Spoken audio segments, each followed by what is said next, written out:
ناظرین، افغانستان کو سلطنتوں کا قبرستان کہا جاتا ہے۔ افغانستان کو فتح کرنے کے لیے امریکہ اور روس نے بلین ڈالرز جھونک دیے، لاکھوں لوگ مار دیے، مگر ان سے افغانستان کبھی بھی فتح نہیں ہو سکا۔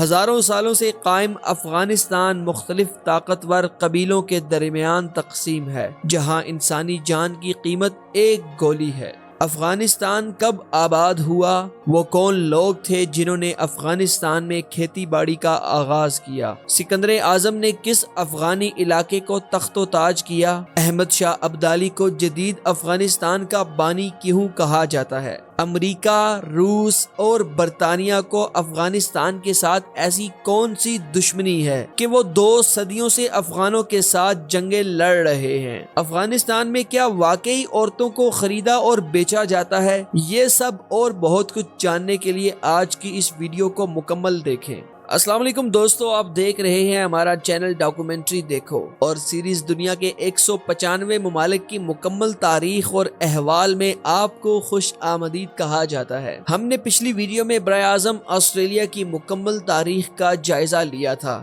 جسے آپ دوستوں نے بے حد پسند کیا ہے۔ امید ہے آپ کو آج کی یہ ویڈیو بھی ضرور پسند آئے گی۔ ویڈیو شروع کرنے سے پہلے ہمارا چینل ڈاکومنٹری دیکھو ضرور سبسکرائب کر لیجئے تاکہ ہم مزید مزیدار ویڈیوز آپ تک پہنچاتے رہیں۔ دوستو، افغانستان کی تاریخ شروع کرنے سے پہلے آپ کی دلچسپی کے لیے یہ بتاتے چلیں کہ افغانستان کا علاقہ نننگ پارکر ایک ایسا علاقہ ہے جہاں UN کی رپورٹ کے مطابق دن میں اوسطاً 2 خواتین کی خرید و فروخت کی جاتی ہے۔ ان کی قیمت فروخت لاکھوں روپے نہیں ہوتی بلکہ ایک گھوڑے کی قیمت سے بھی کم ہوتی ہے۔ خواتین و حضرات، افغانستان ایک لاک لینڈ ملک ہے، یعنی چاروں طرف سے خشکی سے گھرا ہوا ملک ہے۔ اس کے جنوب میں پاکستان، مغرب میں ایران، سینٹرل ایشیا اور شمال میں چین واقع ہے، جس کی کل آبادی 38 ملین ہے۔ ماہرین اینتھروپولوجسٹ کے مطابق افغانستان میں 50,000 سال پہلے انسانی زندگی کی بنیاد اس وقت پڑی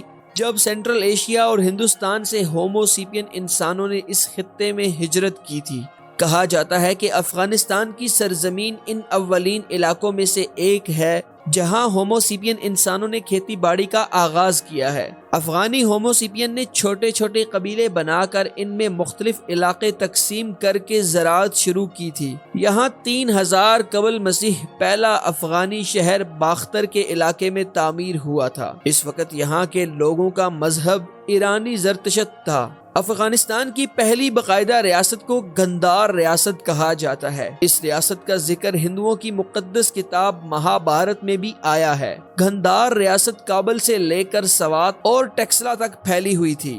2200 قبل مسیح میں یہاں باختر تہذیب کا آغاز ہوا اور موجودہ شہر بلخ کی تعمیر ہوئی تھی۔ 500 سال قبل مسیح افغانستان پر ایرانی شہنشاہ دارا نے قبضہ کر لیا تھا اور اسے ایران میں ضم کر لیا۔ 330 قبل مسیح میں اس وقت کے افغانستان میں تاریخ کے ایک بہت بڑے کردار کا ظہور ہوتا ہے۔ وہ بہادر جری شہزادہ یہاں سے ہزاروں میل دور ایک چھوٹی سی یونانی ریاست میکڈونیا میں پیدا ہوا تھا اور دنیا فتح کرنے کے مشن پر نکلا اور ایران کے دارالسوم کو شکست فاش دے کر افغانستان پر بھی حملہ آور ہوا، جس کے بعد کابل پر یونانی حکومت قائم کر دی تھی۔ یہ یونانی حکومت 100 قبل مسیح تک جاری رہی۔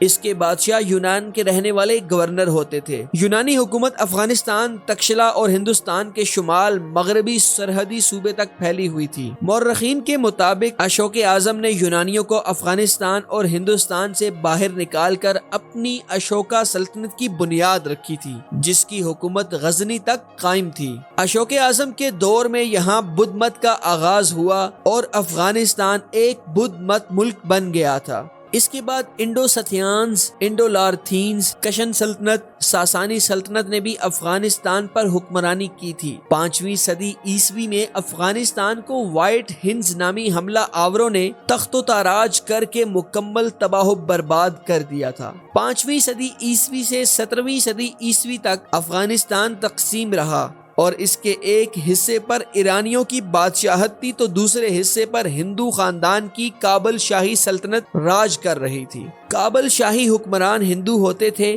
جس کے آخری راجا کا نام جے پال تھا، جس نے محمود غزنوی کے ہاتھوں شکست کھائی تھی۔ ویورز، اب ہم افغانستان میں اسلام کی آمد کا ذکر کرتے ہیں۔ کہتے ہیں کہ افغانستان میں اسلام حضرت عمر رضی اللہ تعالی عنہ کے دور میں ہی آ چکا تھا، جب مسلم سپہ سالار راشدین نے ہرات کو فتح کر کے اسے افغانستان میں اسلام کا دروازہ بنا دیا تھا۔ 10ویں صدی عیسوی تک افغانستان کی کابل شاہی ہندو سلطنت ایک مضبوط ترین سلطنت تھی، مگر 997 عیسوی میں غزنی کے امیر محمود غزنوی نے اس کے آخری ہندو راجا جے پال کو شکست فاش دے کر کابل شاہی ہندو سلطنت کا خاتمہ کر دیا تھا اور کابل کے اندر اسلام کی بنیاد رکھی گئی تھی۔ غزنویوں کے بعد غوریوں نے کابل پر اپنے اقتدار کا سکہ چمکایا۔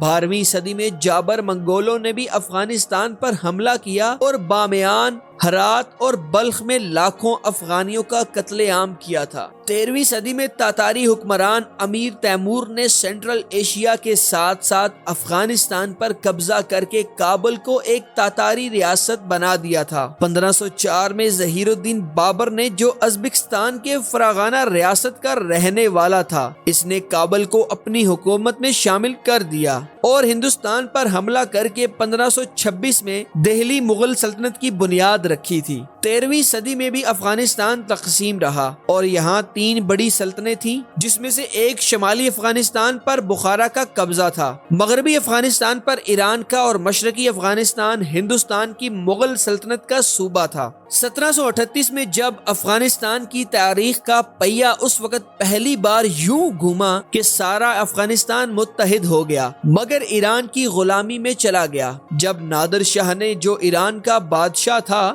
حملہ کر کے سارے افغانستان پر قبضہ کر لیا تھا تو نادر شاہ نے جب ہندوستان پر حملہ کیا تو افغانی قوم درانی کے 25 سالہ سردار احمد شاہ ابدالی نے بھی اس کا بھرپور ساتھ دیا۔ اس سے خوش ہو کر احمد شاہ ابدالی کو نادر شاہ نے سارے افغانستان کا گورنر بنا دیا، مگر جب نادر شاہ اپنے ہی ایرانی درباریوں کے ہاتھوں قتل ہو گیا تو احمد شاہ درانی سارے افغان قبیلوں کو متحد کر کے ایک بڑا جرگہ منعقد کر کے افغانستان کو اپنی بادشاہت میں ایک خود مختار ملک بنانے کا حکم دیا تھا۔ اب ہم گریٹ گیم کا ذکر کرنے جا رہے ہیں، جو افغانستان میں 200 سالوں سے یورپی اقوام کے درمیان کھیلی جا رہی ہے۔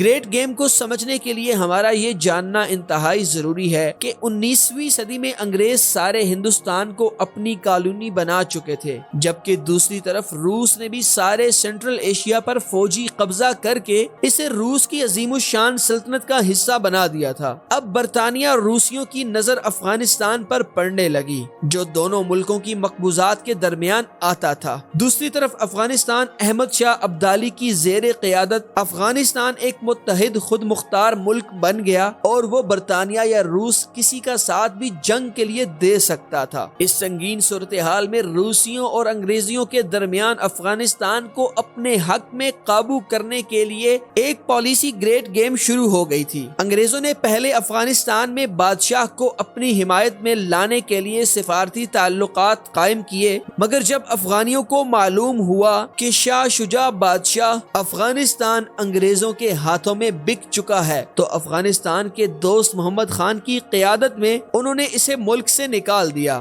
جس کے نتیجے میں پہلی اینگلو افغان وار انگریزوں اور افغانیوں کے مابین لڑی گئی۔ اگرچہ یہ جنگ انگریز جیت گئے اور شاہ شجاع دوبارہ بادشاہ بن گیا، مگر زبردستی بنایا گیا بادشاہ عوام میں بہت نامقبول ثابت ہوا۔ اسی دور میں کابل میں انگریزوں کے قتل عام کے واقعے بھی پیش ہوئے، جب باغی افغانیوں نے 15,000 انگریز فوج کو کابل میں قتل کر دیا تھا۔ دوسری افغان اینگلو لڑائی افغانستان کے بادشاہ شیر علی نے اس وقت شروع کی جب اس نے انگریزوں کے سفارتی مشن کو قبول کرنے سے انکار کر دیا، مگر انگریزوں نے فوجی مداخلت کے ذریعے اس کی خارجہ پالیسی کا اختیار چھین لیا تھا۔ اس کے بعد 1890 میں امیر عبد الرحمان حکمران بنے، جن کے دور میں افغانستان کے بین الاقوامی بارڈر بنائے گئے تھے۔ 1971 میں افغانستان کے آخری بادشاہ ظاہر شاہ جب یورپ کے دورے پر تھے تو افغانستان کے درباری وزیر اعظم سردار داؤد احمد نے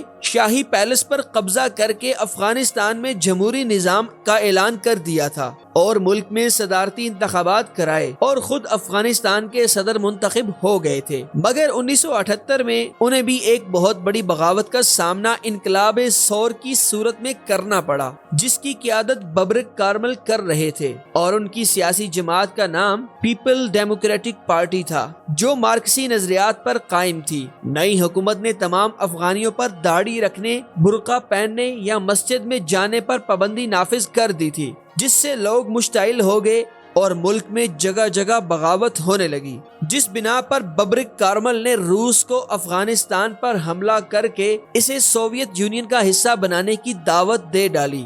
یوں 1979 میں سوویت یونین نے افغانستان پر حملہ کر دیا، مگر اس حملے کی مذمت افغانستان کی مذہبی جماعت طالبان نے کی اور پاکستان امریکہ اتحاد کے ذریعے جدید ٹیکنالوجی حاصل کر کے روسیوں کے خلاف بھرپور مذمت کر کے 50,000 روسی مار دیے تھے۔ یوں عبرتناک شکست کھا کر روسی 1999 میں افغانستان کے اندر سے نکل گئے اور افغانستان میں دوبارہ سے سول وار طالبان اور گلبدین حکمت یار جو انتخابات کے ذریعے حکومت میں آئے تھے اور اس کے اتحادیوں کو بالکل پسند نہ آئی۔ روسی 1999 میں افغانستان کے اندر سے تو نکل گئے اور افغانستان میں دوبارہ سے سول وار طالبان اور گلبدین حکمت یار جو انتخابات کے ذریعے حکومت میں آئے تھے کے درمیان جنگ شروع ہو گئی تھی۔ اس سول وار میں طالبان جیت گئے اور 1996 میں انہوں نے کابل فتح کر کے امارت اسلامیہ افغانستان کی بنیاد رکھ دی تھی۔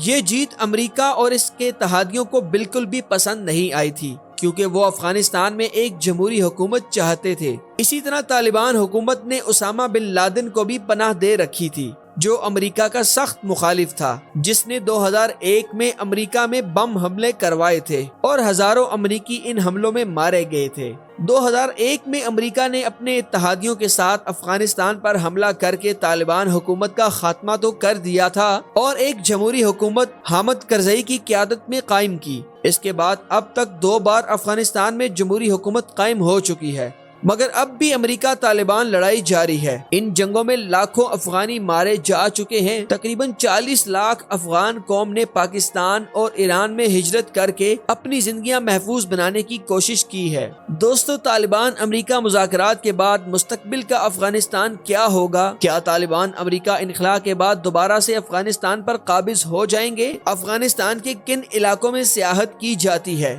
یہ سب دیکھنے کے لیے اور بہت کچھ جاننے کے لیے ہمارے دوسرے چینل اردو ٹریول ورلڈ کا وزٹ لازمی کریں، جس کا لنک ڈسکرپشن میں موجود ہے۔ خواتین و حضرات، اگر آپ کو ہماری یہ کاوش پسند آئی ہو تو ویڈیو کو ضرور لائک اور کمنٹ کریں اور اس کے ساتھ ساتھ چینل کو سبسکرائب کرنا بھی ہرگز مت بھولیں۔ اب ہماری ٹیم نے ملک تاجکستان کی طرف سفر شروع کر دیا ہے۔ اگلی ویڈیو تک محمد علی اور پوری ٹیم کو دیجیے اجازت۔ اللہ حافظ۔